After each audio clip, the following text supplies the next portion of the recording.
Hi. Hi Miss Kim. Maayo kay murag gitagan jud ko nimo panahon ba. Madayon na gid natong pagmaritisay ani ron. Tayo, natuloy din tayo, di ba? Ang tagal-tagal eh, ang daming nangyari. Mao gani ako gani ani gahapon. Busy jud ko pamagol oy. Nya pag mano ko pamagol ako panggipanghakot then gi-deliver pa na ako dito sa ubos. Tindahan nya wala pa gyud ko bayre. Ayaw di ma. Lagot ko kayo kay walay bugas amo ba. Pasensya na po sa mga... Ayaw nagpangayog.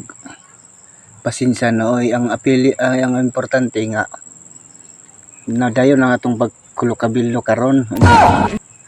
Nalipay sad kay ko kay napansin lagi ko nimo bisa sa gidugayon. Nya excited na ka alang sa atong mga kulokabilo karon. Excited ako. Kana kay sa tinuod lang dugay na biya pug kay kung gatang gini sa imong reply dito sa comment section ba.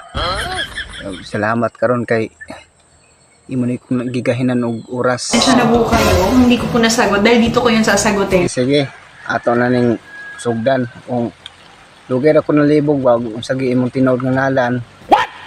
Kay mao mo sa lang ilang mga pangutana sa comment section.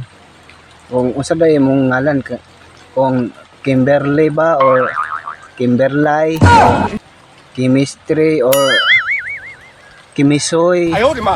Unsa man gud murag action ba kung kalibog wa to dani ko sa tinuod ngalan nimo kay nakabutang Kim Domingo man gud. Okay.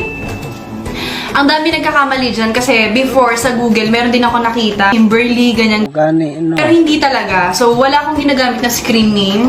Ba so ibig sabihin ang imong original nga ngalan dili jud Kimberly. Hindi po ako Kimberly, just Kim, ganon. Ato pa Kim nagidayong pangalan nimo. Yun na yun. Talo. Sorry.